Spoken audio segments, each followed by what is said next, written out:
All right, here we go for another episode of Blue Collar Intellectual Podcast. I have Coach Felecia Killings here, founder of the Conscious Conservative Network, here to talk about her book, the women's ministry that she's got going on, which you have an ad going today, a fundraiser going today. We have on the plate the runoffs in Georgia, dual domination throughout both parties, and the insane magical griftery of the political hacks trying to steal Sonny Johnson's ideas. Yeah. And let's get to it. Let's do Sonny first. All right, let's get into this because I'm not gonna lie, I was about to throw some shit at work today.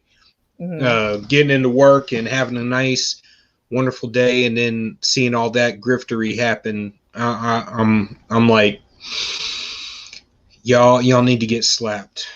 Y'all need to get slapped. You're not giving her credit where it's due. Exactly. This is about probably the second or third time we've seen somebody take her Renaissance message. This is the second time Paris has done that. And they just refuse to give her the credit. Now, the problem is that Sonny's the one who has the message. She has the vision. Therefore, she has the power to put it into place. All she has to do is say, do this, that, and the other, and things will manifest. Well, here you have these individuals trying to steal her message, and they think that somehow they have the power to implement. No, they don't. They don't have that power. So that's what I said. I'm going to be petty for her because Sonny's not going to be petty. So I told her, I will be petty for you for the rest of the year until they make this right. So I don't know what they intend to do at this point, considering how much Trump is losing day after day, even with the court cases coming back and rejecting their petitions or whatever. And right now it's just sink or swim. So poor things over there. But I told them, you guys should have gave Sonny whatever she wanted. It would have been so much easier to mobilize by saying that she's at the forefront where she should be. Yeah, I'm trying to stay optimistic because I'm over here. I'm like, to be completely honest, I maintain my position. I didn't think any of these court cases were going to bring anything out until I started to see the hearings and I started to see all of this. And I'm like, wow, wow.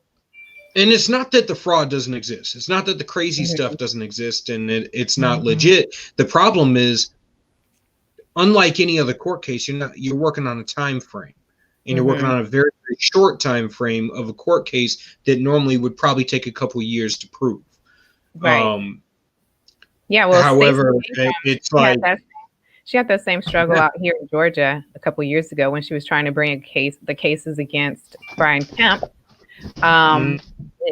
She couldn't challenge that in time. And the irony is that now Trump and MAGA folks are trying to accuse Governor Kemp of being fraudulent and a part of the coup and a part of the corruption. And I'm like, well, was he corrupt 2 years ago when Stacey Abrams brought up these charges? They're crickets.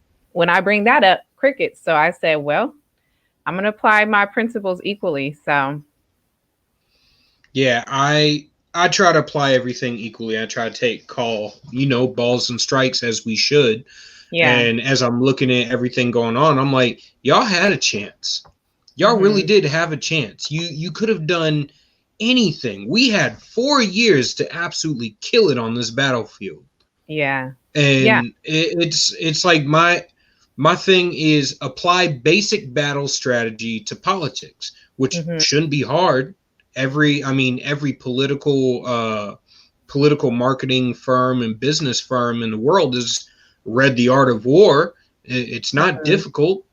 I mean, shit, you could get better strategy playing Candyland than what I'm seeing right now. This is absolutely sad.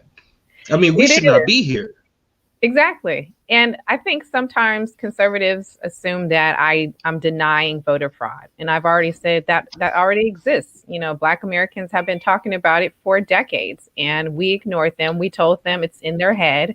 We said, just pull yourself up. And they threw it back in the voter's face. And so I'm like, well, what do you expect? Now it's happening to you and you don't like it. So I'm not going to side with conservatives on this one. Or when I say I'm not siding with them, I mean that I'm not going to jump on this bandwagon, the Kraken or whatever. I'm not doing none of that because I'm like, we know that it's here, but is it significant enough to overturn the election results? And the answer is no. And that's what the courts are bringing up. Now, the courts are only going to go by what evidence is presented to them. And the transcripts are there.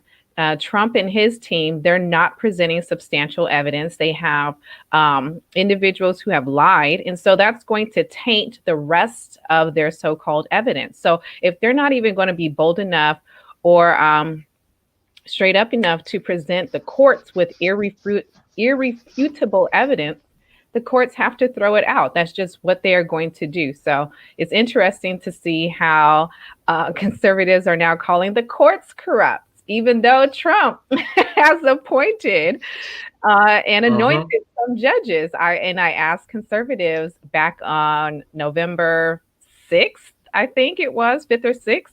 I said, what are you going to do if the courts rule in Biden's favor? And they told me, oh, we'll accept it. We'll accept the results. We'll accept it. Well, they're not accepting it at all. so yeah. Now, see, that is exactly one of the issues. I think, I mean, as a whole, conservatives. I'm sorry. I'm sharing this to all the damn platforms and my phone, trying to turn off the damn notifications. I'm watching people lose their damn shit over all this, and it shouldn't be hard for people to understand. Judges do not just decide cases solely based on law. This should not be new for anyone who's paid attention, or you know what, you ain't got to pay attention to actual court cases. You could have seen an episode of Law and Order and figured this shit out. Exactly.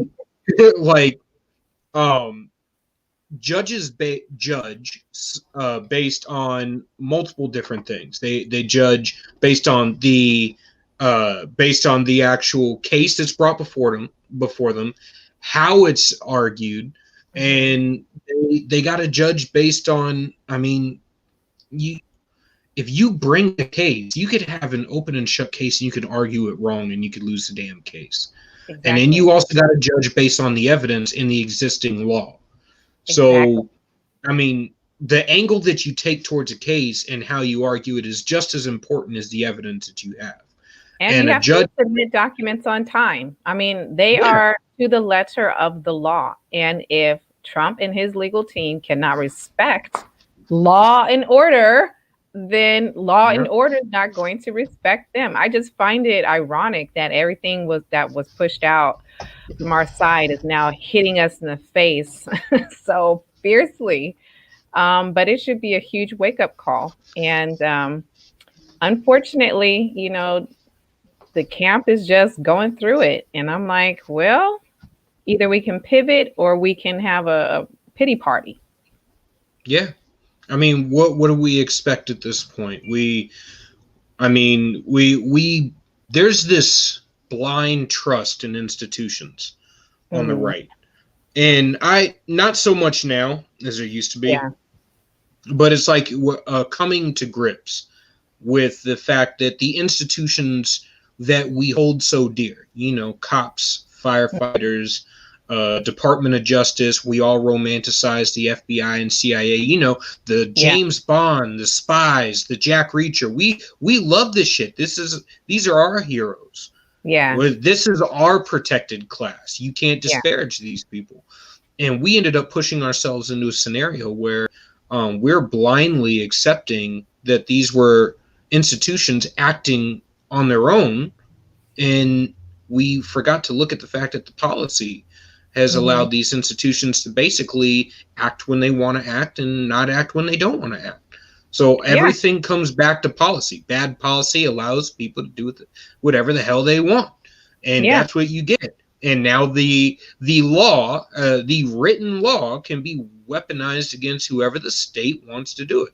So we need Exactly. to stop acting like statists, and we need to call balls and strikes on American institutions the way we should have been all along, Yep. and And they would have apply had we would have everything had an equally. ally with black voters had we done that. Mm-hmm. Because I used to say that in some of our most marginalized communities where we see abject poverty and Mm-hmm. crime and whatnot, I said these are social experiments. They're trying to see what they can get away with a group of people. And instead of conservatives going in there and defending these communities or setting up shop, so that we can combat these machines, um, we accuse them of, well, just vote red. Well, there is no red in that area. So what are they going to vote for?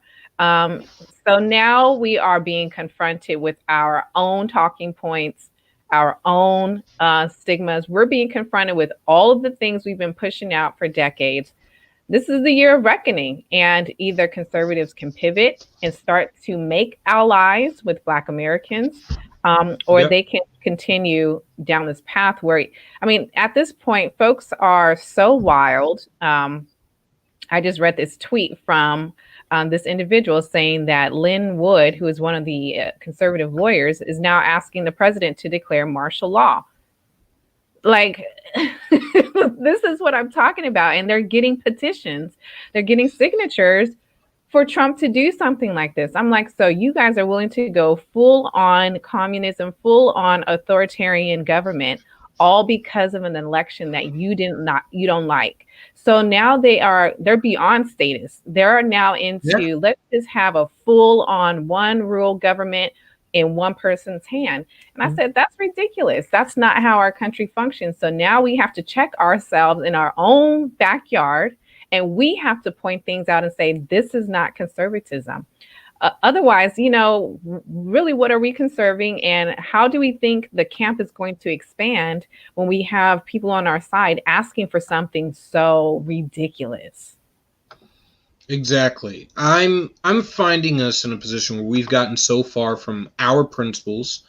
Now I'm not going to say as a party, because I'm not a Republican. Or I should say, I don't identify as a party prop. Mm-hmm. I'm a conservative. Yeah. We've gotten so far away from our principles as conservatives that we we now no longer recognize when we've taken the exact same position on the battlefield as our opponents. Right. They are status. Now we've taken the position of being a status, and we get into this reactionary, the label game where, oh my god, a Democrat did it, it's evil. A Republican did it, it's good, and Yeah. vice versa, where the labels don't mean shit. I mean, Alexandria Ocasio-Cortez actually just advocated for a capitalistic solution to a problem, and she's using it to market socialism. So this is one of my issues, is if you, as conservatives, we should have read the founding ideologies of conservatism, and we should also know the founding ideologies of our opponents. Right. And if you don't, then we will sell you the rope you will hang yourselves with. We will use your own systems against you. That's exactly what's happening. They're rebranding socialism as a socialism light that you can, pour on the rocks at a bar and stick a umbrella in the top of the drink and have a nice day. When that's not umbrella drink socialism, is not what we're going to get. I'm taking the position of, hey, conservatives, if you really want Trump to declare martial law, you will find no ally in me, because war doesn't work linearly. It's not going to be a binary situation where everyone neatly fits into one side or the other. It's going to end up getting dirty, and people are going to fractionalize into groups. And when that happens, We got too many power players in this country to think that it's gonna be binary, and these people aren't going to each try to take their slice of the pie. And this is Yeah. a much bigger country than anywhere else. So, um, not not something I'm cool with. Not to mention, power and authority sees people that buck power and authority equally, Hmm. and I am definitely one of those people. I'm Yeah. not cool with it. I'm Yeah. not cool with it at Either. all. Step back in your damn lane, stick to your damn principles, and let's get to the battlefield of ideas, and let's continue down this next. I mean, look, it's time to pivot. Stop Yeah. paying attention to what Trump is doing and get down on the ground in Georgia, Mm. and let's get to work. Yeah. We got And we got a question here. Do oh, you okay. guys think socialism is bad in any area, and can the free market solve every problem? You can go first. Yes. So let me clarify my yes. When we voluntarily share our resources, then I think that's good. I think that's just actually a part of who we are as human beings, right? Like the Yeah. Felecia Killings Foundation, we have the Women's Ministry, which we can talk about more later. And whenever we do the fundraising, I distribute it to some of the Mm-hmm. single moms in our program. So in that case, the mothers, they're not purchasing any product, they're not buying any services. I'm just simply saying, here's a blessing, do what you need to do with it. So I think in that case, when we make the conscious individual decision to share and redistribute our resources, this is empowering. Now, if Mm-hmm. government comes in and says, you have to give me 60, 70% of your income so that I can distribute it to the whole rest of the country, I have a problem with that because the rest of the country doesn't like Felecia. The rest of the country doesn't like Black people all the time. So now you're giving my hard earned resources to folks who do not like me. I'm going to Yeah. fight that tooth and nail. So when we have this kind of forced communism or, sorry, socialism, then it's problematic. It's always going to be problematic. All the However, isms are the same. exactly. Anytime it's being forced upon individuals, we're going to fight back because that's just the foundation of our country. This is just what we do. We really want to control our free will, right? So, the free market portion, yes, it solves a lot of the problems because you get to, especially in today's time, like if a single mom wants to add an additional $500 a month to her income, she can blog. She can set up a Mm-hmm. website. She can write articles about her day and she can go on YouTube and do things like that. There are so You many could ways. twerk for money on TikTok and OnlyFans, and I mean, Yeah. there's so many freelance opportunities. Yeah. My thing is, Lawrence D just asked about specifically healthcare. So I'm gonna take this and say, no, not even in the case of Go. fucking healthcare. And I'm gonna explain it to you like this: the VA and active duty healthcare works in two different ways. So you got active duty healthcare, which takes care of obviously active duty service members and their families. That active duty healthcare works in the way of its primary goal is to get you back to functionality, just to get you back to work. Now, that has taken two modes. That has taken the dosing up of our military members. It takes ignoring the problem, which is why we always joke about the idea of change your socks, take some Motrin and drink some water, and you'll survive it. Roll around, throw some dirt in it, and you'll be fine. Stop whining and get back to work.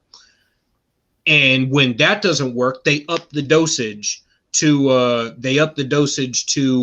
freaking oxy and Vicodin and what's it, tramadol, and anything with an opioid in it, which contributes to depression and psychosis issues and addiction. And then we got to deal with suicide later on because we all been hopped up for years and shit on this shit. And when you are no longer able to function, when it takes a little bit longer to get you to function, there's a max level that they will invest in you on active duty based on how much time you got left in service, what rank you are, whether you can re-enlist, so and so and so forth. It's a formula based on their investment in you and stuff before they kick your ass out. And they pass the buck on to the VA. And the VA treats all VA patients as if you were all full-time retirees. Their job is not to get you back to optimal range, to get you back out in the workforce the way it should be. And you know, things are changing. Like, I actually like my VA here in New Hampshire. They went through some serious restructuring over the last 4 years. So shout out to Trump. We're dying less in parking lots than we used to. However, when you go to the VA, you have retirees that have no job. They sit in the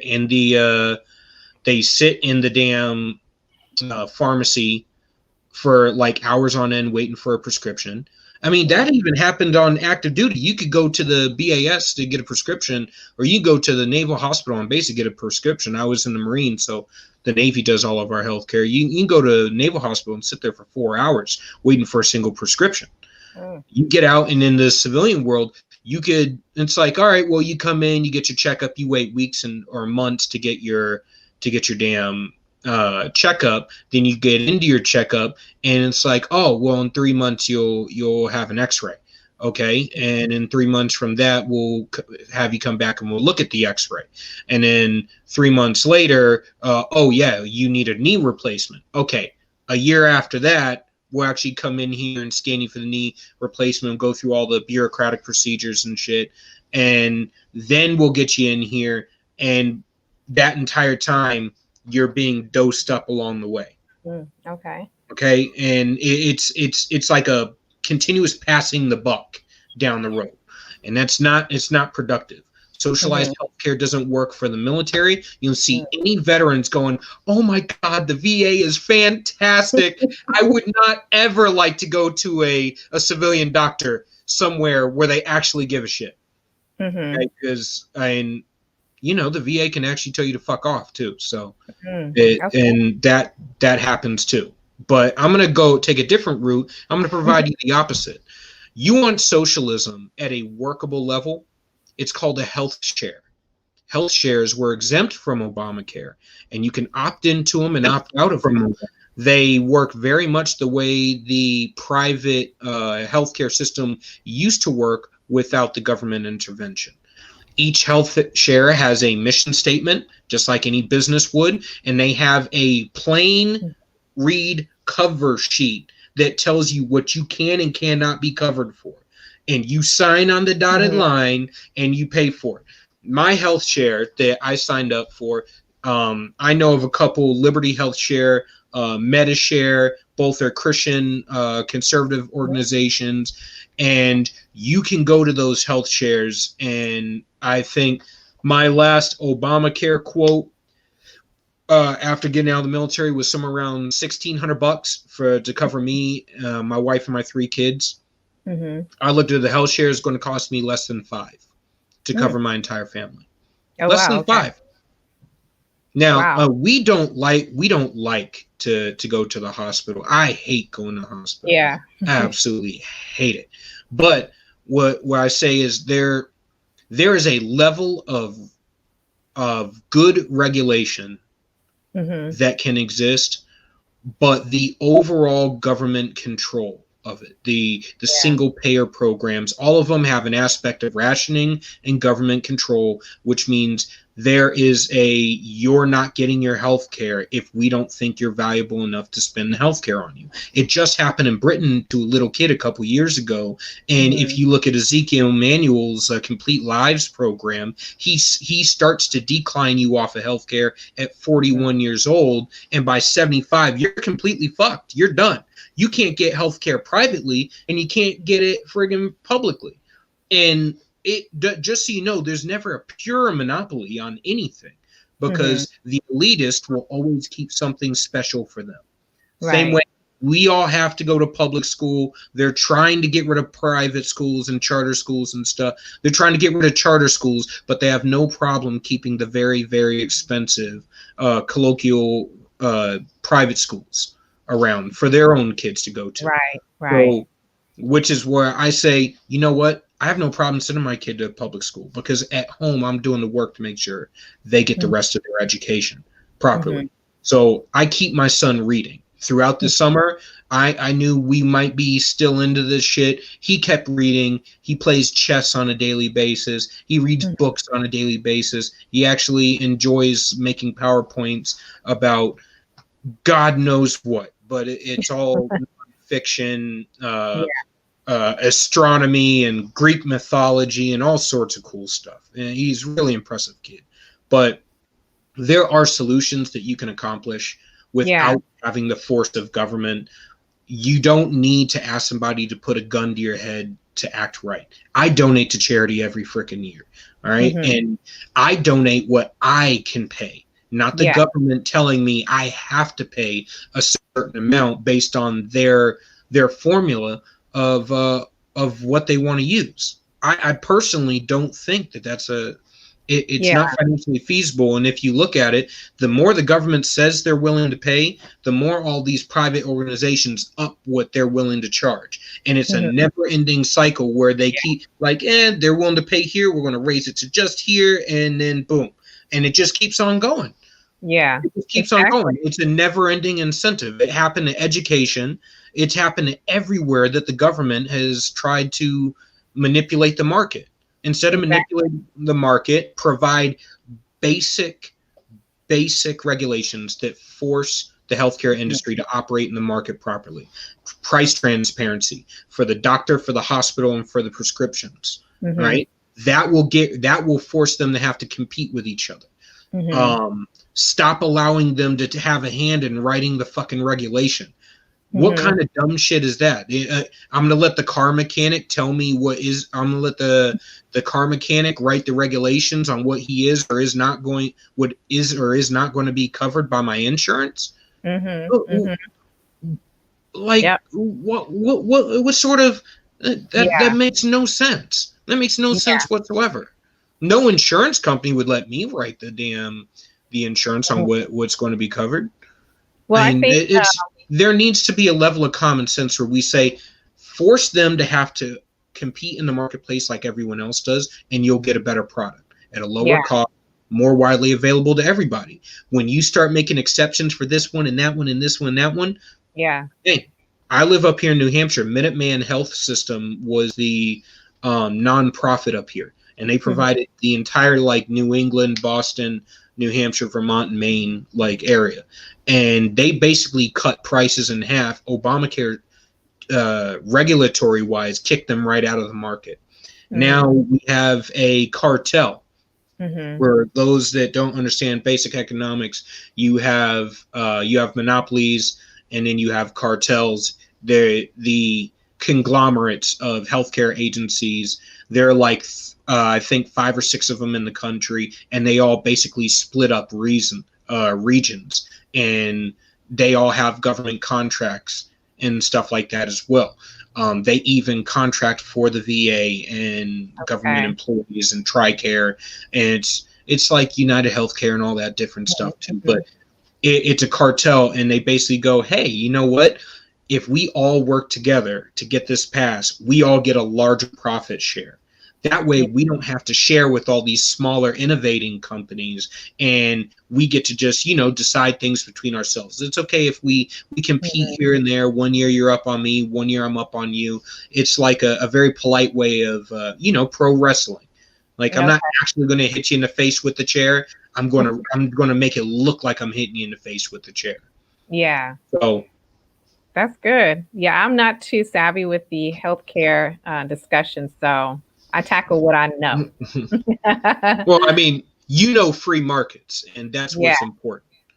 I got into the VA because a bunch of the military guys, just Marines and Saul and my brother on here asking about that specifically. So I wanted to make sure that I got in a way that they get what we're talking about. Good stuff. But let's go now that we answered that question. Let's continue. We need to Hmm. pivot towards Yes. that next that this election cycle is almost over. Georgia Yeah. is not looking too good. Oh, Lawrence, I don't know what the Navy say. We say Semper Fi in the Marines. Happy Navy Day to you too. Um, I don't I don't know where we go for here, or I should say, I know where we go for here, but I mean, for the sake of the podcast, we got to explain it because people are getting all caught up in their feels Yeah. right now, and are butthurt that Trump lost, and Yeah. I'm like you and Sonny and many others are saying that this movement is not one man. We can Yeah. continue this on. Hey, you know what? Trump kicked down a door and he paved a road for the GOP if they will walk through the damn door and follow Hmm. it. But Yeah. that Well, means we're also GOP going to have to is kick not some going people to out. do it. I don't think the GOP establishment is going to do it. Sonny has been sharing that um, the rank and file or the leaders they're trying to reclaim their leadership positions. So I don't know what that looks like. I've been saying to Twitter, I don't have insight into this upcoming civil war within the GOP or the Republican Party. I just know for those of us who are affiliated with the conscious conservative movement, our job is to hit the ground, not just on the ground physically, but even virtually. So I've shared in this recent video that I pinned to my to Twitter class.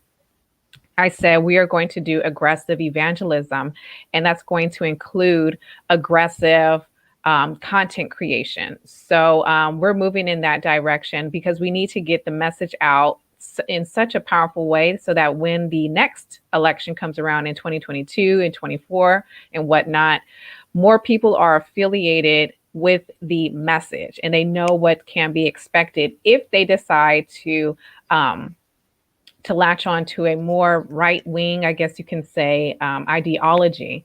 So I had to share a few times with individuals who asked me to join their podcast. They were like, you know, is your movement going to stop once Trump is out?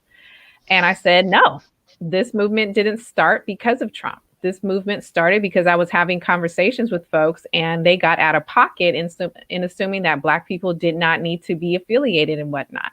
So the movement isn't based upon him. It's going to actually increase over the next 4 years with a Biden Harris administration. How it will increase, who knows, but it will. And then it'll just continue to grow and grow. So people at this point have to pivot, they have to get themselves out of this funk. Um, and the last thing that they want to do is start making everybody the enemy. Like the whole idea of certain folks attacking the Republican governor right in the middle of a runoff race. Right when you need his help. Right when you Yes. need his help. Right when we That's like needed that support, that's right when like we needed punching your that kind mom of in the face during childbirth. what'd you say? That's like punching your mom in the face during childbirth. Yes. Yeah, so it's like we don't need that right now. And they're just going to continue to double down on it. So I'm like, well, hopefully the adults in the room will be able to manage over the next few weeks because we only have about 4 weeks left until the runoff. I think January 5th is it in Georgia, and that's going to determine who's controlling the Senate. So at this point, I heard that Trump was supposed to come out here and try and rally some Republicans. Trump can go in and out here and there, depending on his mood. So I don't know if he's going to actually do that. But I do know that there are individuals on the ground out here who are going door to door. They're doing their campaigning, whatnot. The Black outreach director for the RNC, he's out here too, Kevin Daniels. So they're doing a lot of the on the ground stuff. And in the meantime, I'm trying to finish organizing how we're going to do some serious guerrilla marketing, I guess you can say, online. Because we need, once people on the ground start to hear the phrase conscious conservatism, I want them to immediately Google it or go to Twitter or whatnot, and then the information is just flooded there. So we have to do the both sides, right? It's not just offline, it's also online Yep. marketing and whatnot. So that's where we're headed. And I'm hopeful, and I'm actually more I'm more confident that the sensible Republicans are going to show up on January 5th to vote. I don't think, because I talked about this during Sunny's Corner last weekend. I don't think that this whole boycott the runoff is taking off as much as certain individuals want it to.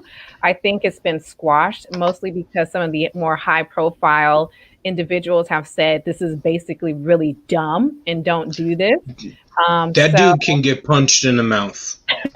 yeah, I don't That know. dude can jump off a cliff. That was the dumbest damn. What kind of Candyland strategy is that? I'm going to take my ball and go home, and you're going to all of a sudden do nice things. That didn't work as a 5-year-old. Like, come on, man. That didn't Yeah, work as a 5-year-old. It's the dumbest damn logic ever. Like, yeah, I'm going. You know what? You're not invited to my birthday party. yeah, yeah. Yeah, It's what kind of dumb silly. shit is that? I mean, if you want to, a good strategy would be to do what Black Lives Matter and Antifa did. They Hmm. immediately got them elected, and the first thing they did was get in their face and say, Yeah. "Pay me, pay Yep. me. We got you here. Do what I tell you to," which Yeah. is exactly that type of enthusiasm. Hey, you know what? Um, Conscious conservatism, whatever anybody wants to call it, get militant. Hmm. Get militant. I Yeah. mean, get to that point. The apathetic nature of conservatism is dead. It's Yeah. over. It's done Yeah. with. You cannot just go to work 9 to 5, come home, drink a beer, and be done. No, you got to Yeah. be out there talking to people, and you got to convince the people around you and get them to convince the people around them. You got to have conversations, and you can't talk down to everybody like they're a bunch of fucking idiots. Or All slave that's done. Over. plantation. Yeah, it needs to end. We need to have Yeah. real conversations with people about principles, ideas. You want the best sales tactic is to sell people on the solutions. Then Yes. you talk ideas, then you talk principles, then you talk party. That is your sales pitch. Yeah. I'm not going to sell you a $200,000 car by telling you the brand first, so you can be like, "Whoa, can't afford that," and then you walk away. Now I'm going to Yeah. sell you on every feature of that damn car before you even look at it, and then you're going to be like, "I don't know. Yeah. Now I think I need it." Yeah. I'm going to sell it to you like a damn drug dealer. Yeah. I And I'm actually going like to the get way you while that you're Sunny young talked too. about it. She talked about her message that she would deliver to Black Americans out here in Georgia. And if I were to sell conscious conservatism, I would actually sell the experience and the Yeah, lifestyle. And I would say, where do you want Black America to be 100 years from now? What do you want that to look like? Do you want to see Black Wall Street, not just in Atlanta, but in all places where we see predominantly Black communities? Oh, okay, you do? Great. Let me tell you how you can get politics to play and to protect that thing that you see 100 years from now. And those politics are conservatism. Those politics are not progressivism that's going to choke our economics. So you can sell, and for those who are watching, you can sell the solutions and you can also sell the lifestyle.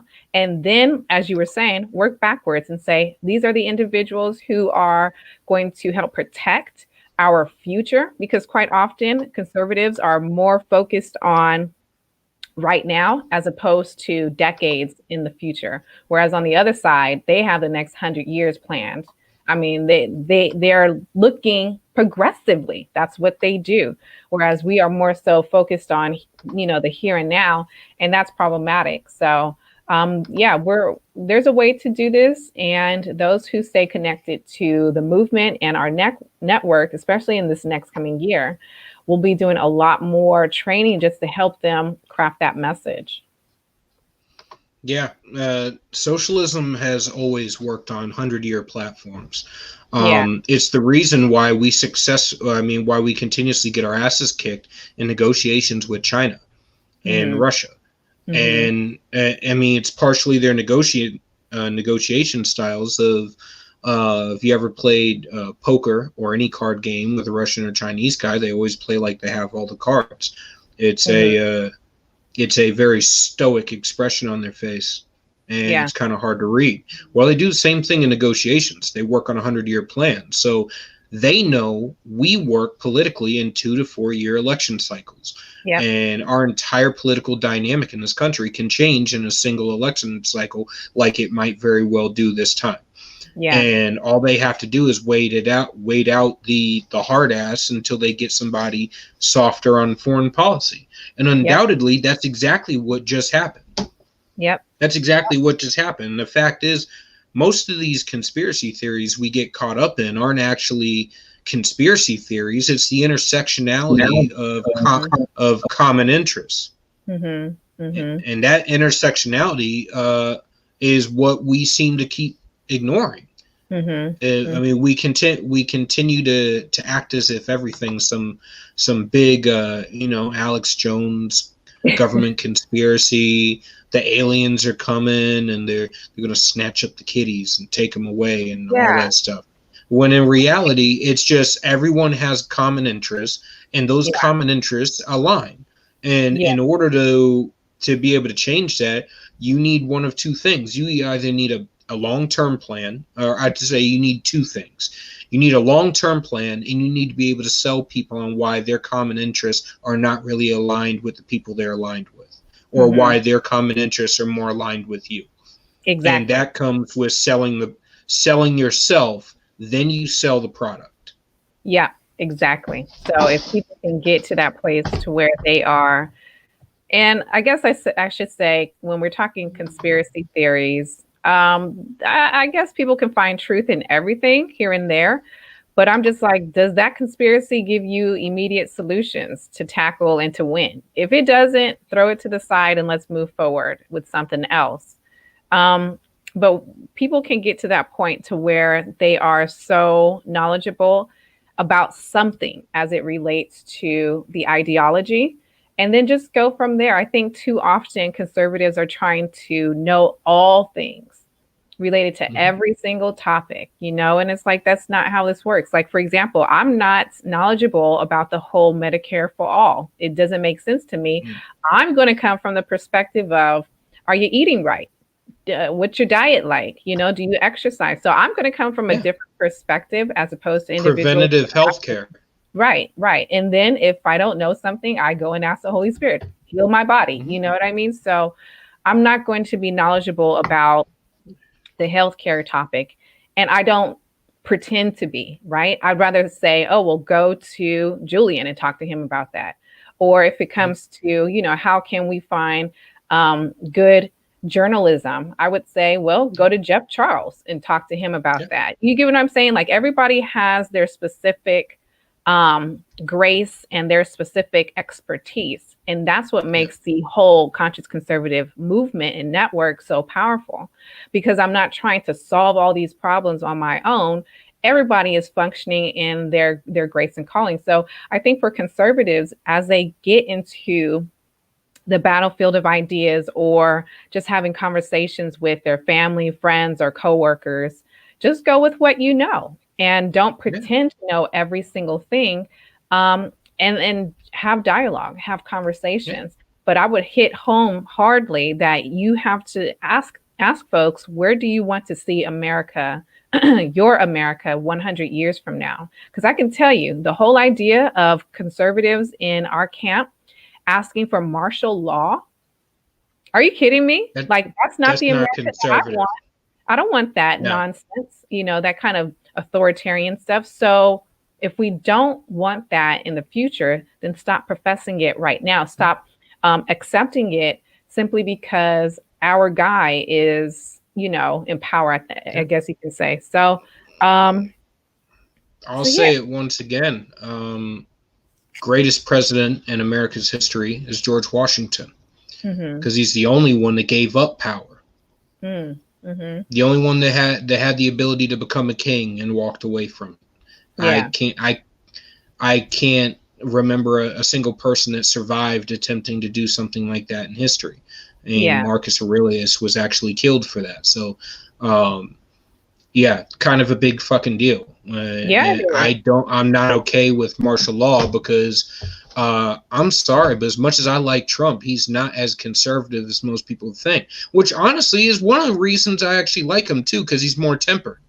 Yeah, But I mean, if you hear the way he speaks, some of his inclinations tend to be non-conservative.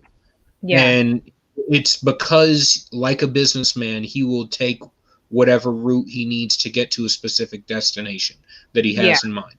And I'm not angry at that. I knew that when I voted for him. yeah. However, we got another question from Lawrence D. So, what are your predictions if the Dems win the Senate too? Mm-hmm. And Saul G said they will Solid. fight until it flips in 2022. Yeah, I'm going to say uh, I know what the Dems are going to do if they get the Senate too. They're going to ram through a couple more Supreme Court justices. They're going to try and throw Trump in prison to make damn sure that this never ever happens again. Um, they're going to bolster the establishment on the Republican side to make sure that no populist movement strikes up from there. The yeah, establishment might very well silence the populist side of their aisle on the for the Dems. I mean, I don't see that happening. I see the trend leftward mm-hmm. increasing very very fast. Um, there's only so much you can get done in a 2 year span. Uh, However, what they can get done can be completely irreparable considering there are very few actual conservatives that are willing to die for what they believe in. And I Yeah, mean quite literally, without exaggerating, die for your principles. There yeah, aren't many people like that left in this world from what I can yeah, see. And they certainly don't end up going to DC. yeah. That's right. I think my prediction would be, well, folks know how I've been focused on policies a lot. So, I was telling Oh, Jeff in the chat one by the way, time, yes, everybody, you can get a hoodie at FeliciaKillings.org/store. Um, so policies that will go forth is going to cripple, businesses like the PRO Act. We have things like that. And I was telling my brother Jeff, I said, gosh, I need the Republicans to hold this in case that happens. And he was like, if it does happen, we have folks who will fight it. Because I told him, I said, I need to really be able to mobilize and focus on that. So that's my only insight, I guess you can say, in terms of having a full Democrat controlled government. As I said, I have hardly any insight in terms of what can come down the pike, just because my mindset is really focused on this Black outreach and expanding the conscious conservative base. my my only thing is the Democrats. Well, I mean, let's not fantasize. Trump has not been playing 4D chess this entire time, but the Democrats have been. Yeah, yeah, they That's the have. thing of having a long-term strategy is you can play an entirely different game. And this game that they've been playing, they take tactics within the bureaucracy that bolsters their future positions far Yeah. before they ever make that play. And the GOP is notoriously bad at looking on it. Now, over here, outside of conservative Inc., you have people. Now, I don't always agree with these people. Each person, like you said, has their lane, and it would be best if most of them stayed exactly in their fucking lane and stop making shit complicated. Like, as far as Mm-hmm. legal analysis of the Constitution itself, Mark Levin, Jonathan Turley, even Alan Dershowitz, great legal minds. Mm-hmm. As far as strategically, you, Andrew Wilkow, and I'd say as far as government strategically, within the government, how it operates, Mm-hmm. the agencies and stuff like that, our law enforcement agencies, Dan Bongino and many others. They have great insights into how things operate. Jonathan T. Gilliam. As far as culture goes, again, you, Jeff Charles, Wayne Dupree, Sonny Johnson, the Queen, Yeah. who I have to have as a guest so we can freestyle. She can talk about whatever the hell she wants. We don't even need a topic. I know I can just let it ride and it's going to be straight fire with her. Yeah. But yeah, there are many people in this space that, and despite what most people believe, the black community is not glued to a single side. It's just they're glued to you and not talk you and not say my name, talk outside my damn name.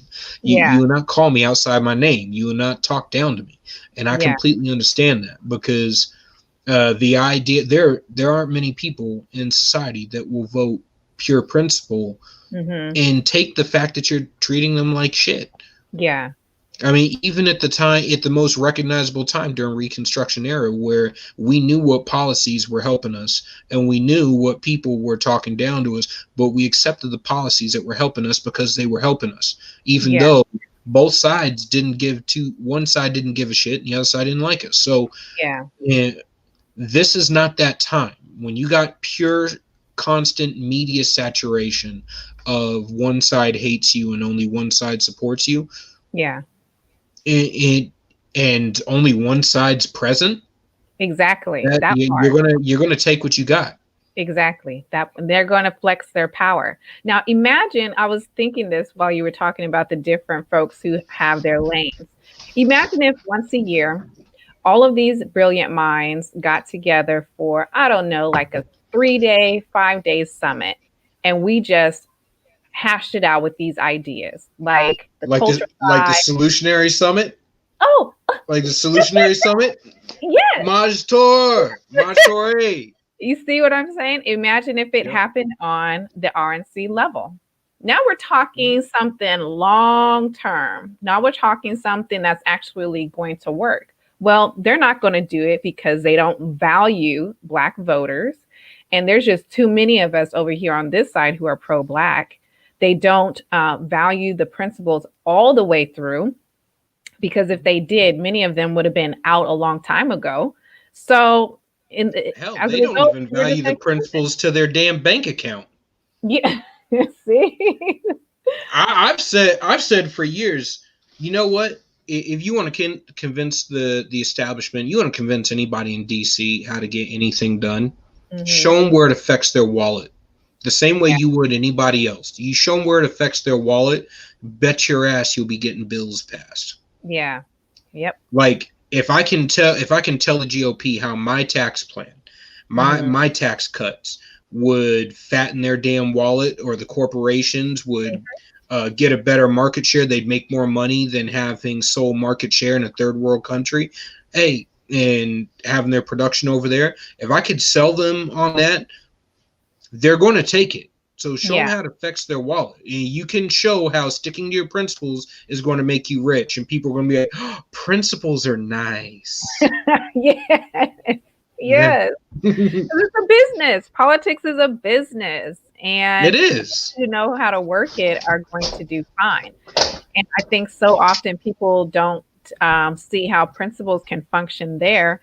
And I'm like, well, you're seeing it happen in the movement itself. We stick wholeheartedly to the principles all the way through. And we're showing how, like, for example, when it comes to Black outreach, we're showing how the benefits of conservatism can impact their communities long term.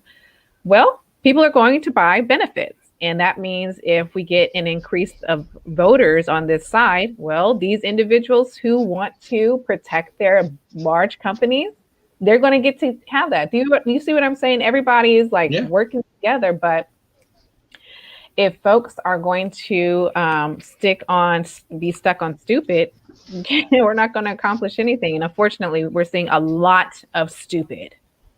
Yeah. Now, the other side, the flip side of Lawrence's question, how we pivot if the Dems win. Now, I see nothing is going to stop us from being vocal. I mean, they can try to shut us down. And you know what? The facts are, yeah, they could get to the point where they actually kick us all off of Twitter and we can no longer fight on this battlefield and we all go to Parler, and eventually they'll try to chase us there because the thing about progressives is they always continue to progress towards their regression of everything that is good. Um, Yeah. sorry, clowning for a minute, but uh any of the Democrats that watch this, hey, I'm not hating. We're all just trying to fix the country. All right. Mm-hmm. Um, I see is I see the best pivot that we could have is stop having conversations in terms of my team versus your team. I Mm-hmm. mean, I was having a great conversation the other day, and we were talking the populist movement. We were Mm-hmm. talking populism. Now, Yeah. we're working on two fundamentally different questions or different definitions of populism. Gentleman was taking a scholarly definition of populism, and he included white supremacy. At which point, I'm like, I bow out of the conversation. I'm not even going to engage you with Mm-hmm. that because uh, rather than define populism in conjunction with white supremacy, whereas I was working on the common definition of raw populism. Mm-hmm. Mm-hmm. Raw populism, I saw a raw populist movement elect Barack Obama. People Mm-hmm. wanted a change in the country. They wanted a black president. Yeah. They wanted hope and change after 8 years of fuck, we're at war. Yeah. They wanted something different, and they wanted the war to end. And I mean, none of that is what happened, but they wanted something Yeah. different. They Yeah. got something different. We got a black president. It made people happy. For whatever that they were looking for, I hope they found it. However, then you get the populist movement that brought in the Tea Party in 2010, Mm-hmm. and what brought Trump was the ignoring that populist movement in 2010, where Mm-hmm. half the people that glommed onto the Tea Party became establishment members, and then the base got very, very angry that we got ignored and we elected Donald Trump. When Mm-hmm. you saw half the people that were on stage, you saw all the establishment, the establishment coat of many colors on Okay. stage. You see Donald Trump and you see Ben Carson, who are Yeah. the non-establishment people on that stage, and you're like, Ben Carson, as much as I love him, is not very, Mm-hmm. uh, not a very enthusiastic speaker. He doesn't have Yeah. that magic, and he doesn't make the cultural argument. Mm-hmm. Uh, Mm-hmm. Donald Trump being a part of the culture had a leg up on him, so we got Donald Trump. That Mm-hmm. was my populace, and I thought that's a clear analysis that most people can understand Yeah. based on the definition. His included white supremacy, and Mm-hmm. then leverage white supremacy as a my team versus your team. Donald Trump Okay. is a white supremacist thing, and I'm like, I'm not going to sit here and defend Donald Trump to you. That's not Yeah. my lane. I have no interest in it. I Yeah. like if you like him, that's great. Let's have a beer. If you don't like him, that's great. We can still have a beer. Right. That's not my goal. And my goal is not to convince you to become a Republican. It's not to convince you to not be a Democrat. There's no Blexit or walk away here. We're just having a conversation. If you like Mm-hmm. what we talk about and you want to talk about solutions, what we think can actually solve this without crip walking all over my damn page, Yeah. have a discussion without the political thuggery and gangbanging. Well, hopefully, folks will start to see the importance of the authentic message and embracing that entirely because they've noticed. Well, now we have evidence, right? You know, for Mm-hmm. the longest time, for the last 2 years especially, I was like, Brexit's not working, walkaway's not working. These things they're popular. That's cute. You know, have fun with that online, but it's not happening in real time. Here's what's happening. Look at how he did this outreach. Look how Trump did that. And notice the difference. You know what I mean? So it goes all the way back to principles and authenticity. And to get back, I don't know I'll say it like this. As far as the movement goes, we continue to grow and increase regardless of who's in office. That brings me to dual domination. And it's something that even conservatives are going to have to learn how to practice. Like, you can't feel like the only time your rights are going to be protected is when your man is in office. And same for Black Americans. You know, you can't feel like you're only going to flex political might when Democrats are in office. Everybody should have their rights protected at all times. Everyone on both sides should be fighting and contending for constitutional rights, God given rights, and the right to the free market, you know, without a progressive boot coming on your neck and choking everything completely. So that's what we're doing. We are going to continue moving forward. Again, it will be interesting to see what happens the next 2 to 4 years in terms of this civil war. Because yeah, I have no insight. There is, from talking to before I started the podcast and everything. Right after, not long after getting on Twitter, I talked to George Farrell, and and he clued me in onto some of how the party works and stuff like that, the things that happen behind closed doors, and the conversations go on. And after talking to Dr. Darrell Scott too, same thing. I got a better understanding of how things operate. Speaking of which, I'm gonna have him on the show, and hopefully George Farrell and David Webb and Wayne Dupree and many others in the future. All great gentlemen, all have something powerful to add to this movement. And after talking to them, I got a better understanding of the fight behind closed doors and who pulled what strings and who screwed who, Yeah. and why it seemed like this entire election cycle we had such fire candidates that couldn't get any support. Yeah. And I know why. And now I understand why Sonny is so frustrated all the time with all the bullshit that goes on. Yeah. I'd be frustrated too. Yeah. I'd be so damn angry. I understand why she has no problem throwing out that block, throwing out that mute or that block button. Yeah. I would definitely be doing the same thing. Yeah. I mean, just when I met with Kevin Daniels a couple weeks ago and just getting the perspective from that angle, I'm just like, ugh, I don't know what y'all gonna do. But I told him, I said, I can't function to my fullest capacity if I'm working in their system. I said, I do best when I'm on the outside and I can control, you know, my messaging and whatnot. I can't be told, Felecia, on Twitter, we want you to say this about this candidate. No. Does that candidate ascribe to what I believe? If not, I'm probably going to throw fire. And I just do a better job at it because I'm also teaching conservatives that they don't have to fall in line with a candidate simply because he or she is on our platform. Instead, get into the habit of holding our candidates' feet to the fire at all times. Because if you kind of notice, whenever Sonny and I kind of tag team, we did this indirectly. And we were like, I'll just do the topic of targeting Black men, right? As soon as we started tag teaming, guess who pivoted? You know, all of a sudden now we see more ads from Trump's camp.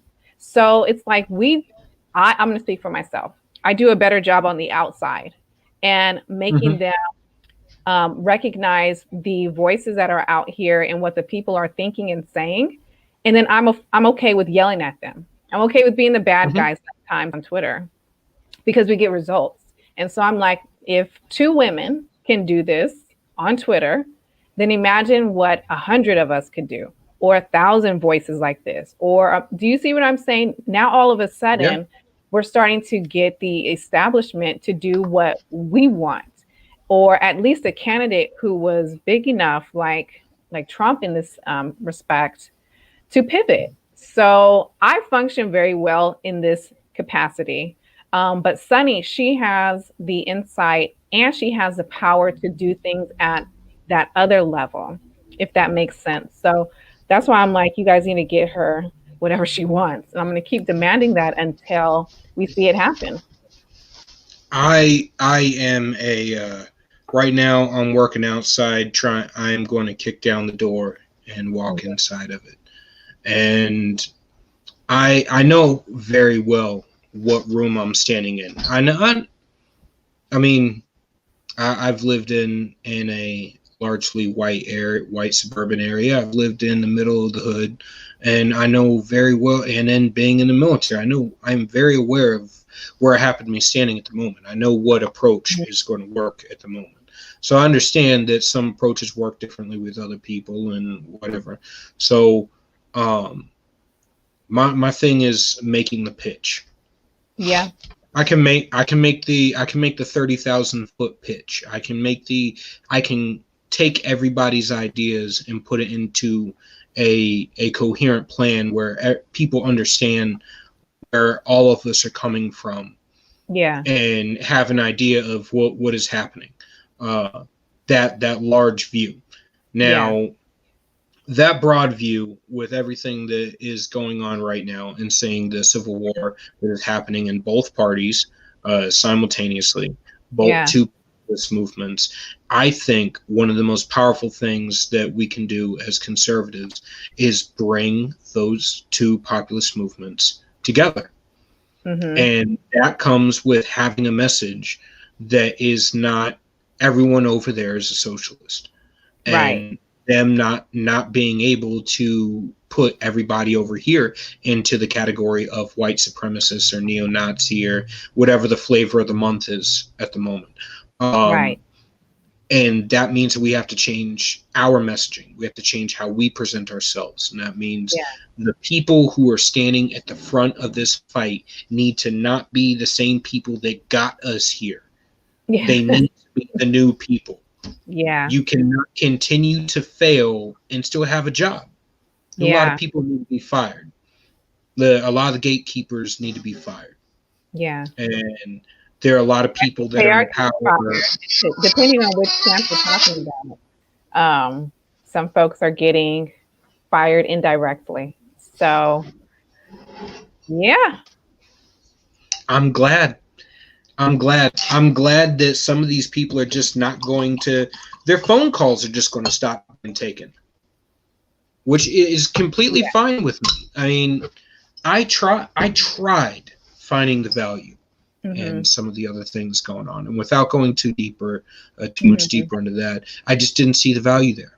Other than energy, which I think there's plenty of energy over here, Mhm. and I think by elevating the you and Sonny and Jeff and many of the people over here in this space, that we can bring that energy, Yeah. and we can really make things happen. Now we got Georgia, we got dual domination, Yep. we got the chicanery and all the frigging grifter magic. Um, fuck grifters. Um, and then we got let's see. We need to talk about your book. Oh, yes. We need to talk about the 1520 rise. Yeah. Give me an overview or a summary. Go as deep as you want to go. The 1520 Rise is a message I started preaching in 2018. I actually released the first edition of the book in October of 2018. And the principle of it is this: if we attempt to use a very simplified, on the ground Black outreach system, we'll start to see 15 to 20% of Black Americans, the voting bloc itself, voting for conservative candidates. And over time, as we continue to implement this strategy, we'll go from 20 to 30%. Then it'll be 30 to 40. Do you see what I'm saying? Until we have Mm-hmm. the balance of a powerful voting bloc in both parties, which feeds into the concept of dual domination. Mm-hmm. So in the book, I'm really talking to conservatives primarily, and I'm telling them if you do things differently, you're going to get better results. So, how do we do this? We study Black history, we study American history. They're all working together. You do away with the talking points. You start to, for conservatives who are very uncomfortable talking about anything related to Black, you can follow some of the movements that have connections to the culture, and start funding them, or just supporting them in any way capacity. So I give this breakdown of what conservatives can do in terms of better outreach. Now, towards the end of the book, because the book is now, that's the fourth edition, that's the fourth and final edition that I've just published. I talked about the Trump legacy and what that did for radical republicanism. So, for those who are wondering what that phrase means, during the 1860s, when Lincoln and the Republicans were putting together their party, you had those who were moderate Republicans and you had those who were radical Republicans. Radical Republicans were the ones who were like, Black people need full rights, period. Everything. Give them every single thing that they want. More moderate Republicans like Lincoln were like, well, we don't want slavery to continue, but Black folks aren't equal to us. Okay, so you had those individuals on that side. And so I'm saying that with what Trump did in terms of his own Black outreach, right? It was actually separate from the whole RNC's form of outreach. What he did was he was like, the culture is invited here. I'll sit down and talk to the what Sonny calls the investor class within our communities. And he just brought this very different approach. And so I was sharing towards the very last chapter that if conservatism wants to have any chance of winning, they have to employ the strategy that Trump actually used in terms of connecting to the Black men in this community, this segment, who are very focused on economics. And so, again, it's just this really simplified, easy to consume blueprint. Some folks have said they've binge read the whole book within like a couple of hours. So it's not something where where conservatives are going to have to read like, a Thomas Sowell kind of thing. It's not that dense. It's very simplified information. But yeah, it's the blueprint that can be used on the ground. You can apply it to just basic conversations with anybody in your family or friends. Yeah, I'm just going to say I've read all of Thomas Sowell's stuff. Would be so much better if it was narrated by Morgan Freeman. Just saying, okay. Morgan Freeman's got a heavenly voice. Yes. But God getting out of my... Yeah, he's definitely does. But getting the reason why... Now, this is something that I have been reticent to explain on Twitter just due to the long form having to explain it to people. The Democrat Party tried at one point picking our leaders for us as Black people. They tried picking our leaders for us and deciding who we should follow. Yeah. That didn't work. Yeah. It didn't work. So for the people that don't understand, that would be the what you call Uncle Tom, but that would be Sambo.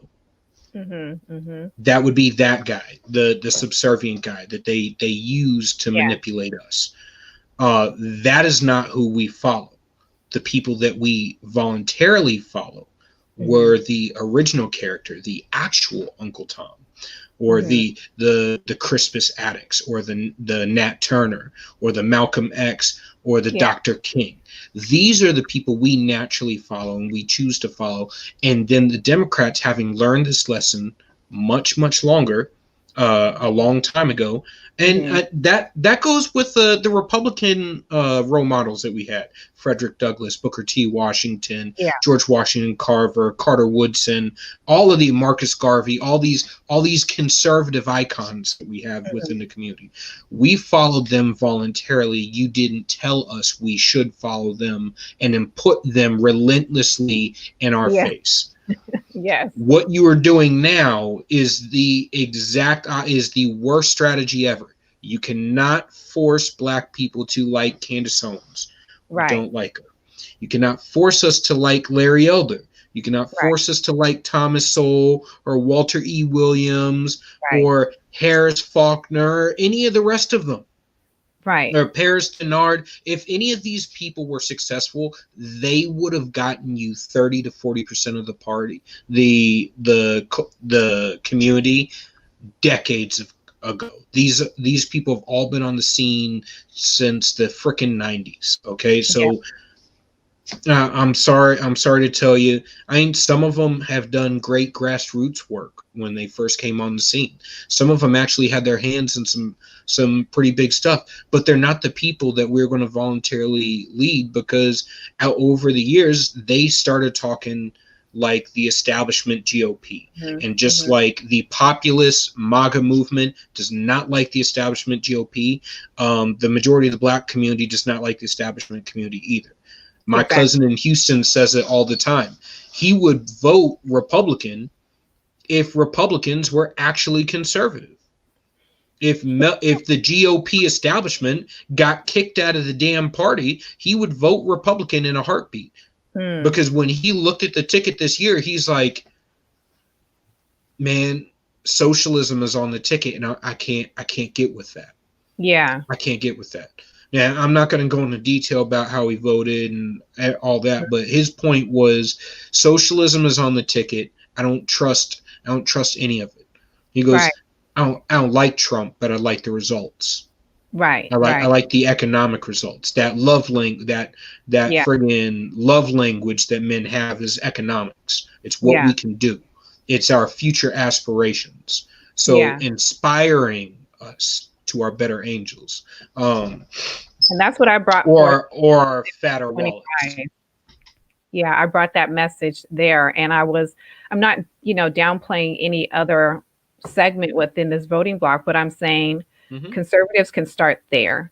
Like, if you want an immediate ally, you start with the black male voters who are a part of this segment, and then you grow from.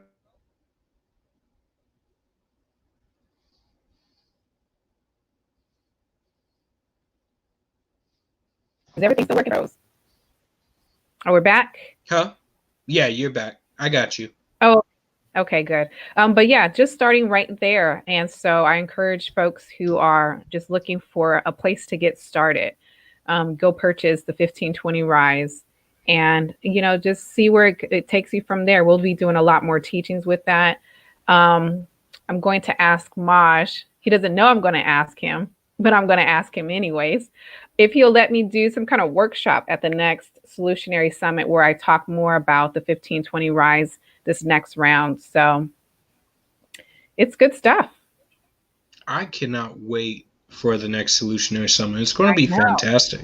I know. It's going to be epic. Not to mention getting to meet everybody, and hopefully Queen Sunny will be able to make it there this year. And we're going to continue doing all the work and stuff. And so in other news, I don't know if you saw Ice Cube dropped another video where he was talking about how he's changing, and he's changing up his contract with Black America, trying to fill in some loopholes, and he's going to bring it to the Biden administration and try to get things done. In the same fashion that he said at the beginning, he brought it to both campaigns. Okay. One was willing to listen, one said to wait. Now he's coming back and he's saying, look, you said to wait. Were you lying, or are you guys actually willing to talk and listen now? And that combined with, it just dropped on Twitter like last night. It was a quick little snippet. It's like not even a couple minutes long.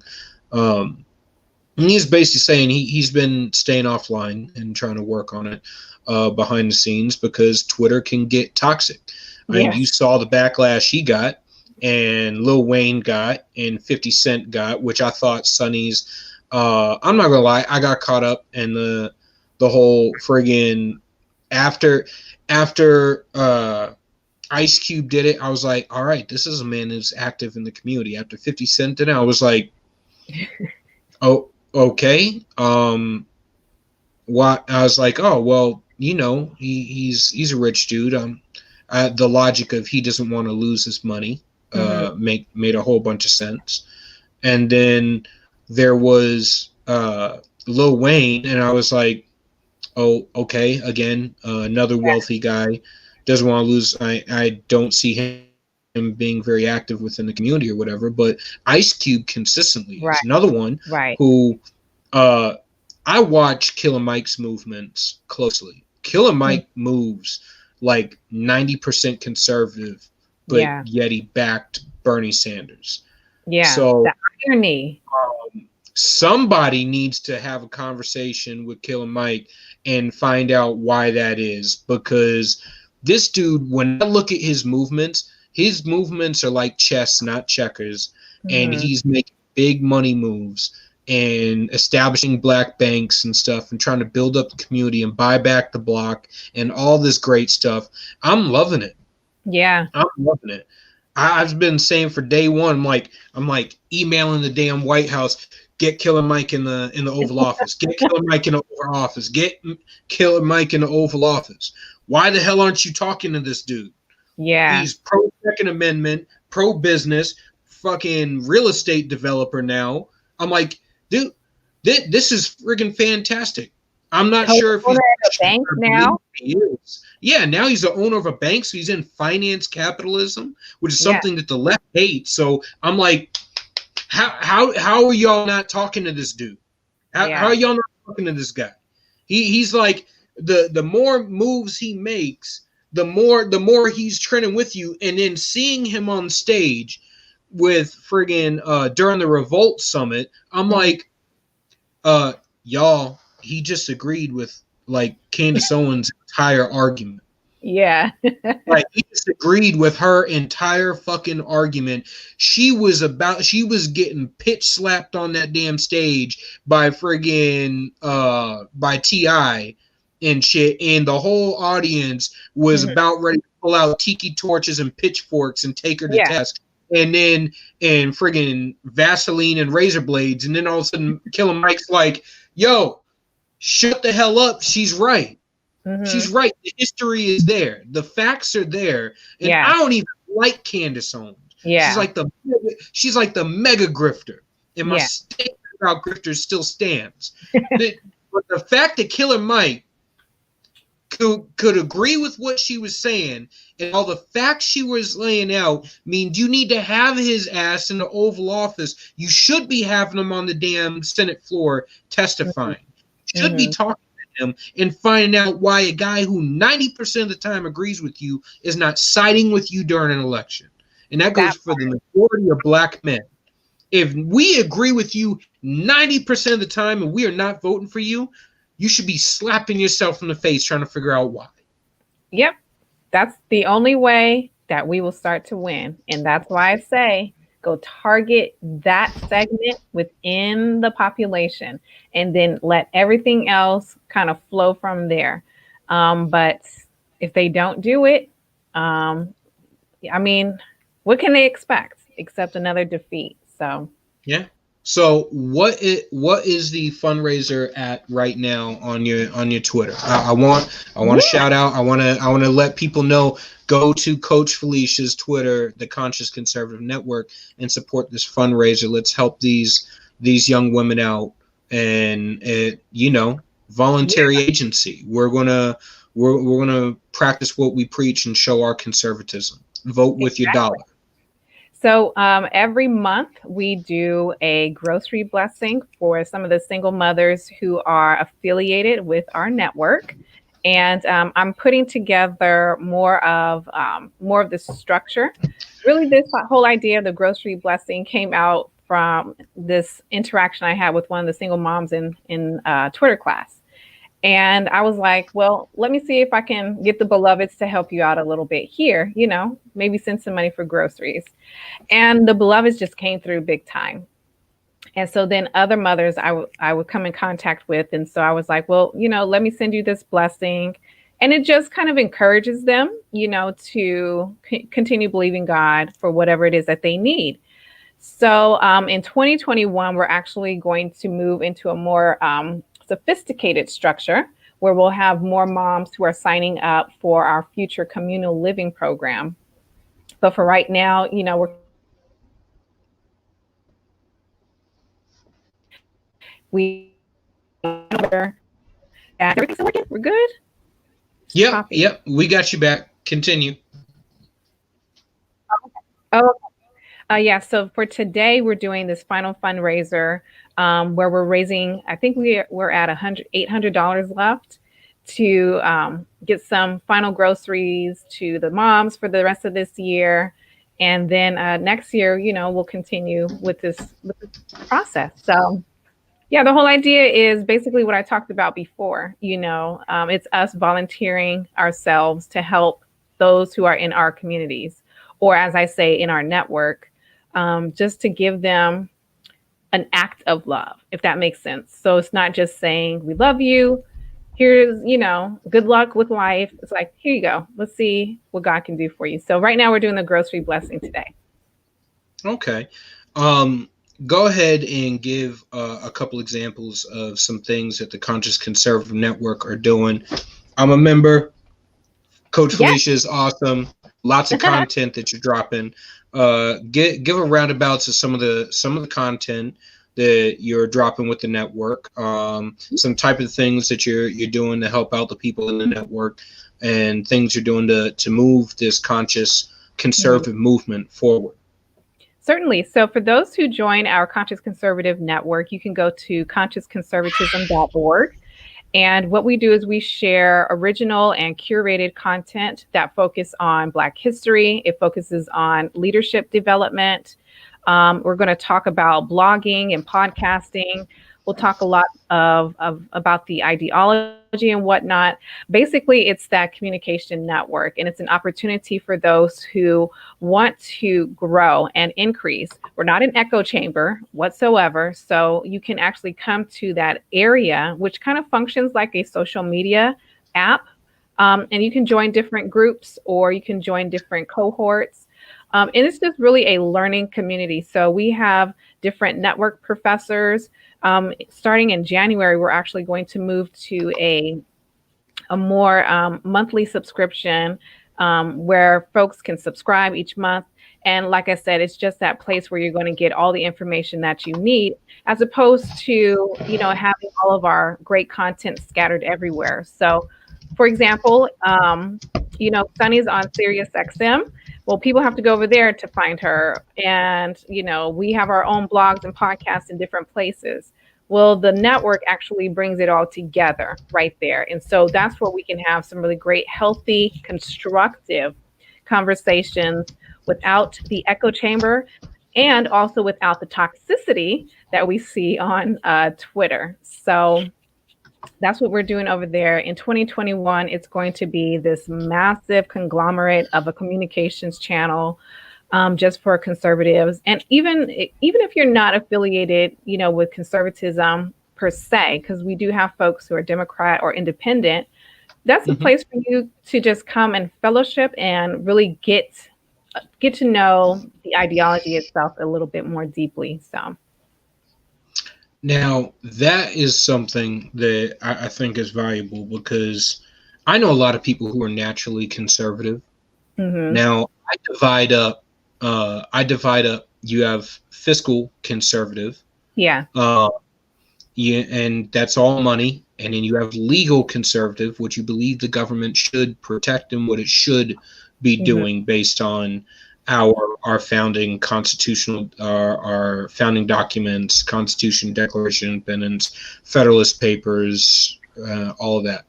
And then you have your social conservatism, Yeah. how you interact with the people around you and how you believe we should interact with society. Yeah. Now, I divide up that last one with I divide up that last one because I believe that is where we have the tendency to turn people off. Mm-hmm. That last one, I believe, is where we end up taking a position where we start trying to legislate morality and tell people how they should live their lives and Mm-hmm. use the legal system to do so. Yeah. And while that seems like it would be great, like we always, you hear conservatives say all the time, we are a Judeo-Christian nation. Right. Our Judeo-Christian values that largely existed in this nation at its founding and helped build the nation, they are still there. They still reside in the majority of the population Hmm. of all ethnicities. So that is not up for debate. What is up for debate is to what degree you believe government should be involved in those Judeo-Christian values. Yeah. I see at the founding the level to which the government should be involved is the level to which it is restricted from going any further. Yeah. I believe it's that simple because once you start to legislate how people should live their lives, you don't get to decide when you turn off that water spigot. Right. Once, Right. once you turn it on, you don't get to decide when you turn that off. And the cancel culture started on the religious right Hmm. and the evangelical community, and it's Yeah. trended now into the secular community where if you are not the utmost secular person at all times and shouting it from the rooftops, you're canceled. Right. And this is one of those the law of reaping and of sowing and reaping because Yeah. now we're getting it back, Yep. and I don't want it to continue, and I Right. don't want the pendulum to swing back in the opposite direction where we start bashing everyone who doesn't believe the way that we do. I'm a Christian man. I grew up in church. I'm a man. I say I'm a man of faith. Yeah. I grew up in church 5 days a week, sang in the Mhm. choir, all of that. Mom Yeah. sang in the choir, I sang in the choir, sister sang in the choir. Uh, Shit at church on friggin' Saturday, Sunday, The Tuesday, whole week. Wednesday, Thursday. Oh my lord! And it was a big thing. I absolutely loved it. I mean, that was up until I moved up to New Hampshire for multiple reasons, but it's it is a lifestyle. Hmm. It's a thought process. It's not everybody lives their life that way. And I don't Right. want everyone to be forced to live their life that way. And I don't want everyone to be devout to scripture and Hmm. all that the way I am. I'm not advocating for that. That's to each his own. Hmm. And I say that this is where the big tent conservatism, because if you look at the liberal Hmm. modern liberal movement that we were founded upon at the time, which now people would call classically liberal or conservative. Um, what we consider to be this movement, I think this new Big Tent movement allows for uh, Hmm. conservative, fiscal and legal conservatives like Hmm. in the transgender, black, Hispanic, white, Hmm. LGBTQ, all LMNOP, all of it, Yeah. to be able to come over here and reside and be respected as Hmm. individuals, as human beings for what they can bring to the table. Yeah. Yeah. And I think that is valuable. And that is something that I see valuable that happened with Trump that the traditional GOP would have Hmm. rejected Yeah. because you would not have seen a singing, dancing transgender guy Hmm. screaming MAGA from the rooftops Hmm. during a say Ted Cruz Yeah. administration or a Jeb Bush administration, and you certainly wouldn't have seen like a Milo Yiannopoulos or Hmm. a gay black guy like Rob Smith or a loud, obnoxious black woman like Candace Owens or any of Yeah. that during a Jeb Bush era or a Ted Cruz era. You wouldn't have seen that dynamic. So um, I don't think we'll see it again, to be let's speak honest. on that.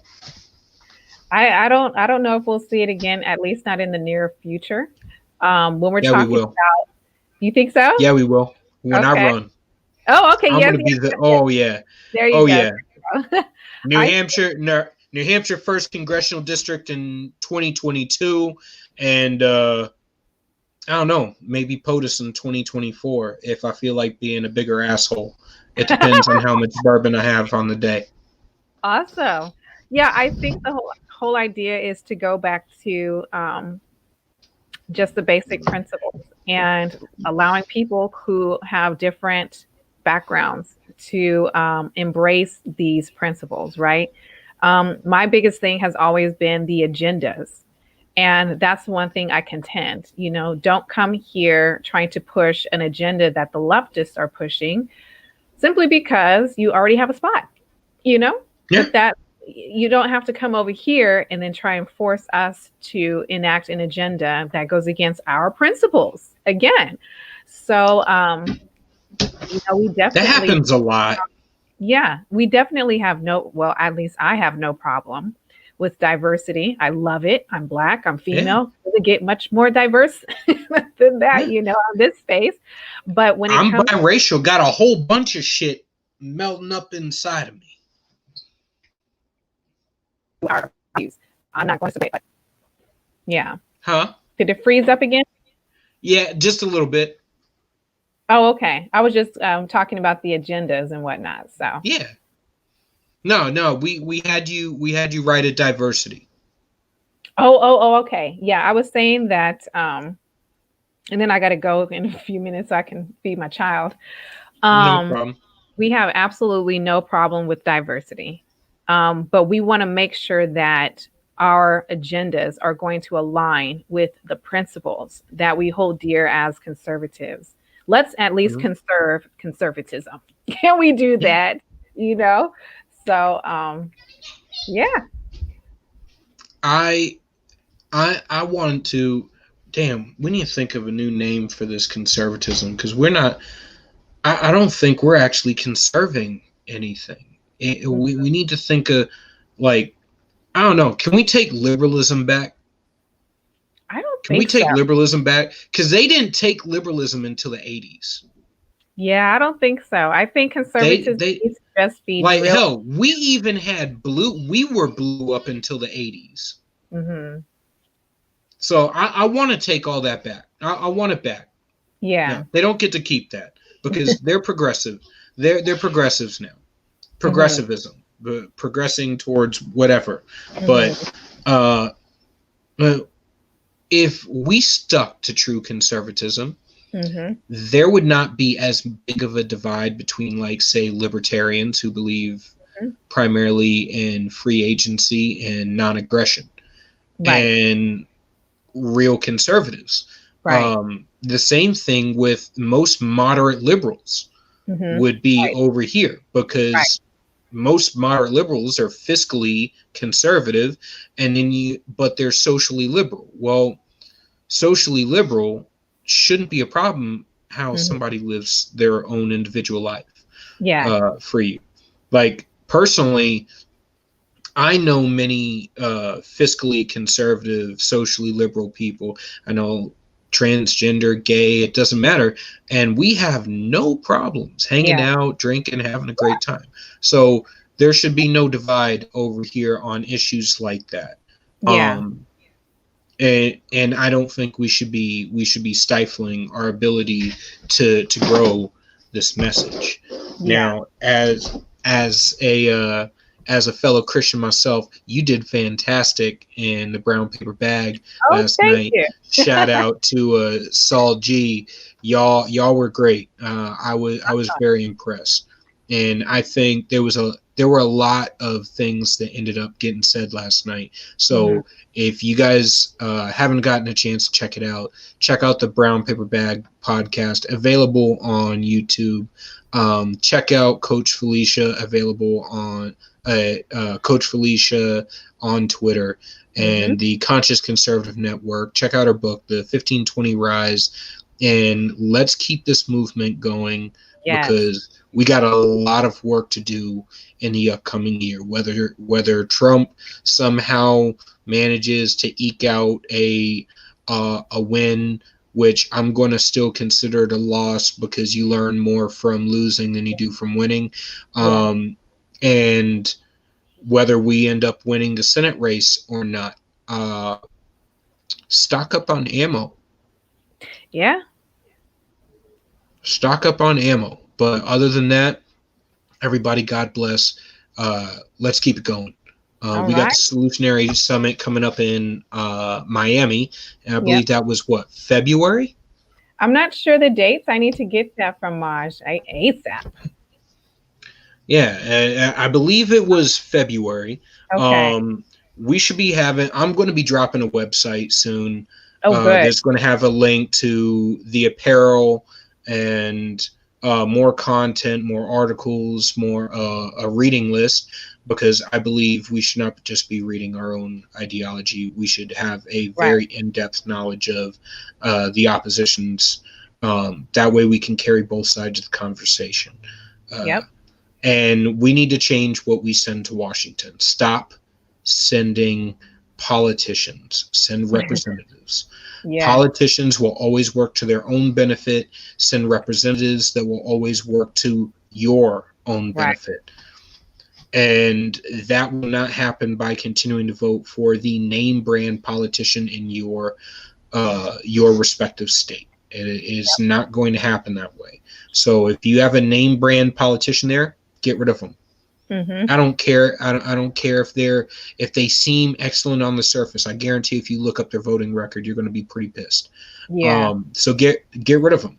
Like I said, I'll be running in this next election, and I plan on being a thorn in a lot of people's sides, and we're going to go from there. But I want to the primary goal is to put out some content and Mm-hmm. sort of change how people think That's good. and change how we have these conversations, because I don't think we need to engage in a political gangbangery and thuggery anymore. So, Amen. Amen. all right. I will Thank see you for you in having the me. Twitterverse. Oh, we are going to have to do this so many more times, as the chicanery is going to continue. I'm Yeah. sure within the next week, both of us will be spitting fire on friggin' in the Twitterverse, Yeah. and I'm sure Sonny is going to have tons of fire on Saturday. So we'll see how that goes. Hopefully, in the near future, some people that said that they would like to come on, um, Sonny, Dr. Darrell Scott, Wayne Dupree. Um, I'm going to talk to David Webb to see if I can get him on. I want to try and get uh, the leader of the X Boys on the show. He said he wouldn't mind coming on, Okay. and I did. There are many people that I'd like to get on this show, and I'd like to start with some of the liberal side of the aisle. Okay. Not to debate, because that's not what I'm about. I want to talk solutions, and we can leave the parties out of it and leave that for people that are actually in office, or people that can't rub two brain cells together. So, All right. I'm looking all forward to right. it. And thank you for having me. We'll talk soon. All right. God bless. Stay God bless. safe. Okay. Bye bye. Bye. All right. Thank you guys for being here for the 5th episode of Blue Collar Intellectual Podcast, with guest Coach Felecia for round 2 to talk about her book, The Concept of Dual Domination. She's the founder of the Conscious Conservative Network, and to talk about some of the chicanery that's going on in DC and the future ridiculousness that will proceed in Georgia. Let's stop being apathetic. Let's get on the ground. Let's stop waiting for a white knight savior to come and slay the dragon for us. Let's get to the point where we can fight our own battles, and that involves getting into the election official positions in the count rooms, that being a poll watcher, being a part of the organizations, being in rulemaking, running for state legislature, city council, board of education. I don't care. Run for Parks and Recreation. I know y'all love that show, weirdos. Let's get to the point where we start being engaged, because the left, due to the nature of activism, are very involved in every sector of life, and that's not a bad thing. It's actually one of the things I admire about them, is their continuous engagement. We need to fight this apathy. That old baby boomer apathy where we just show up and vote. We vote with our feet and vote with our dollar. That needs to end. The voting with our feet, I think we all got the wrong concept. That means walking away. It doesn't necessarily mean walking away. Sometimes it means running towards the chaos, and sometimes it means standing your ground. All right. You shouldn't be walking away to the point where you're up against a wall and the only choice you have is to stand your ground in front of a firing squad. Okay? Which is pretty close to where we are at right now. So stand your ground, stop moving out of these Democrat cities, have conversations with the people around you. We are not really as divided as people think we are. We were really not as polarized as people think we are. If you put down social media and you start having normal conversations with the people around you, I promise you'll get a better understanding of where we're at in society and a better understanding of the people that are around you at the moment. They would like us to be more divided than we are. They would like us to be at each other's throat, which is why when you see major events happen and we all happen to agree on the outcome, except for, of course, the extremists that like to start shit, they come at us by changing the language in which we speak to each other, or manipulating us against each other, or forcing us to take up a position that we don't actually believe in. As conservatives, we should be able to walk into any neighborhood in the country and be able to have a conversation regarding anything with anyone. We should be able to talk about our ideas without disparaging the people around us.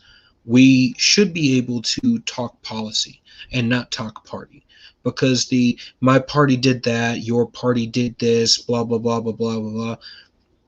It's not nearly as simple as we wish it is. We would like to think that it is. It's just not how. It's just not how the world works. So I'm going to leave you with a little something that I wrote. Okay, it's not a poem. I'm not about to sing to you or rap to you. Shit's weird. We can approach different communities, such as inner city blacks, Hispanics, and disadvantaged white people, and address the issues of these hard workers that have fallen through the cracks.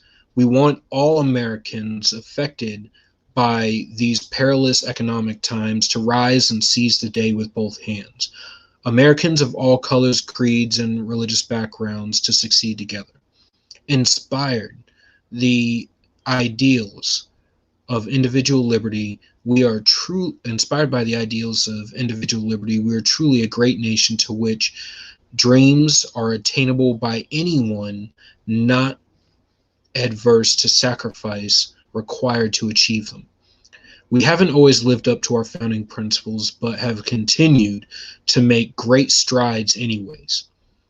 We are a nation of true grit, a nation where the poorest can rise to become a billionaire, a cultural icon, a world-class athlete, an industrial tycoon, an activist that reshapes our thought, a Supreme Court justice, the best surgeon in a field, and a nation with no boundaries. Yes, such as inner city blacks, Hispanics, and disadvantaged white people.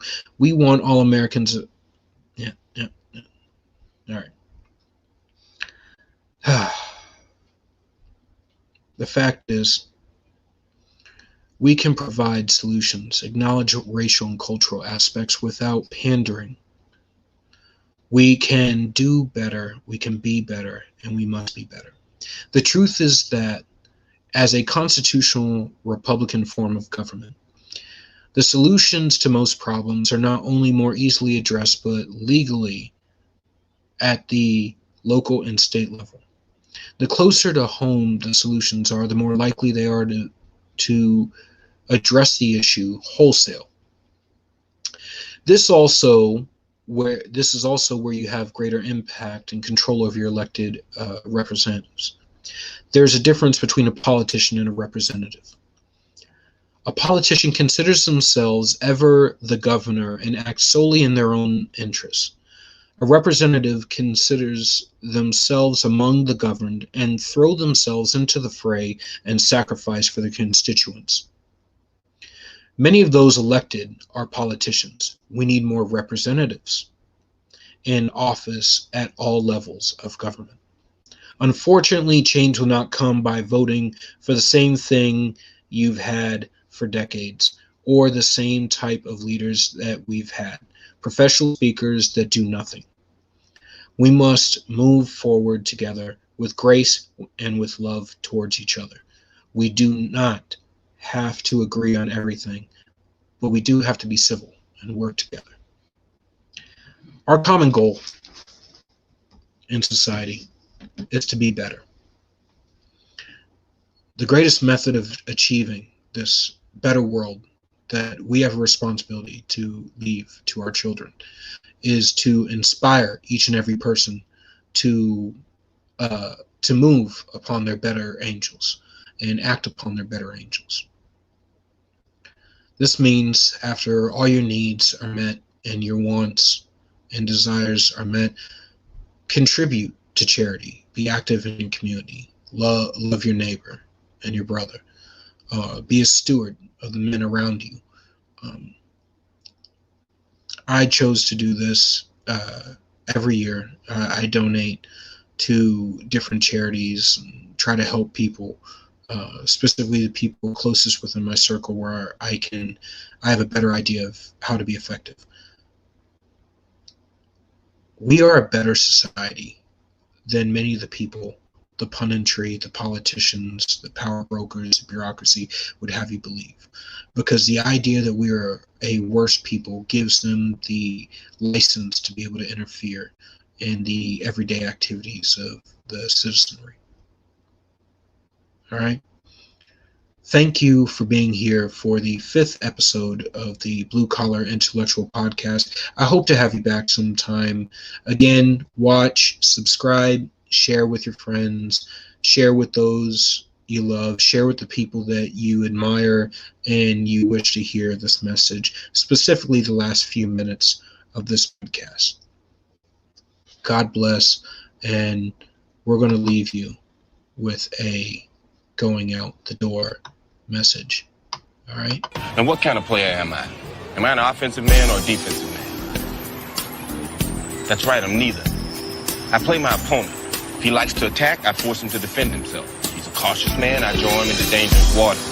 See, you get so frustrated playing defensive positions, you make stupid moves you never make if you were thinking. When you come here, boy, check that shit at the door.